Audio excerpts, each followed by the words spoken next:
Halo pengguna dimanapun Anda berada, berjumpa kembali di next video yang menindaklanjuti video yang sebelumnya. Jadi membahas seputar e-kios namun prosesnya itu ke KTP dulu. Jadi siapa tahu pengguna KTP itu ada yang ingin migrasi ke e-kios. Nah berikutnya lanjutan dari video sebelumnya. Bagaimana sih harus e-kios pos? Nah, e-kios pos itu dirancang atau mungkin bisa dibilang adalah rangkuman dari aplikasi kasir toko portable, kasir e-kiosmart dan e-kios ID. Jadi e-kios pos online, kalau di Play Store itu namanya e-kios pos online, itu dirancang memang untuk kebanyakan usaha di bidang minimarket. Nah, perlu pengguna ketahui bahwa kami di sini, atau mungkin disebutnya kantor kami itu juga ada tokonya. Jadi bukan hanya sekedar membuat aplikasi tapi tidak ada implementasi aplikasinya. Lengkap semua produk, mungkin kurang lebih ada sekitar saat ini itu lebih dari 1000 produk. Jadi semua fitur yang di e-kios pos itu bisa digunakan maksimal oleh setiap pengguna. Nah, begitupun dengan kami yang ada di sini. Jadi ketika semua aplikasi, semua fitur yang ada di e-kios pos itu digunakan, ternyata bisa memudahkan. Nah, kemarin sedikit dibahas tentang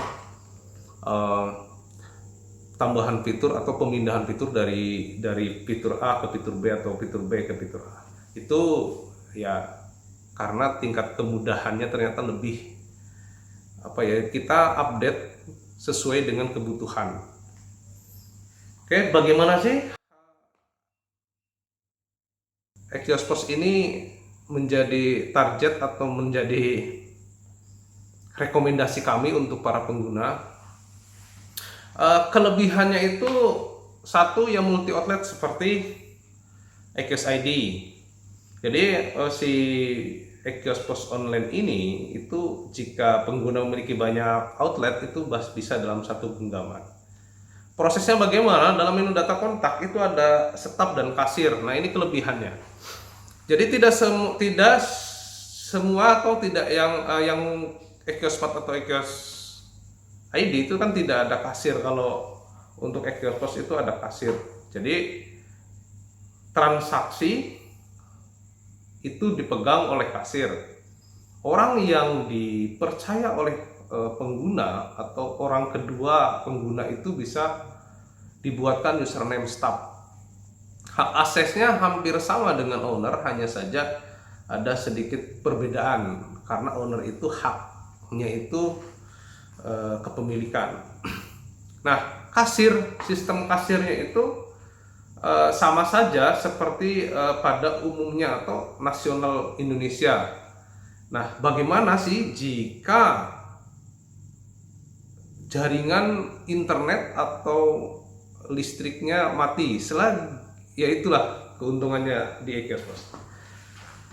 Bisa tetap transaksi meskipun jaringan internetnya kurang bagus, tapi jangan sampai mati ya. Nanti tulisan di kasir itu akan merah, tandanya itu tidak masuk ke owner, jadi itu offline. Masih bisa transaksi, bisa. Masih tercatatkah transaksinya? Masih. Nah, itu kelebihannya e-kios pos. Terus berikutnya, dalam fitur transaksi ada juga sekarang ditambahin retur penjualan dan retur transaksi keuangan untuk pengeluaran. Jadi bukan hanya beda ya dengan e-kios ID dan e-kiosmart, apalagi KTP, e-kios pos online ini memang didesain untuk minimarket. Terus berikutnya ke username staff. Jadi di username staff ini, kalau mungkin di usaha-usaha yang lain itu kan orang yang diberikan kepercayaan atau leader di sebuah outlet atau di sebuah cabang. Nah itu tidak memiliki hak akses seperti e-kios ID ataupun e-kios Smart.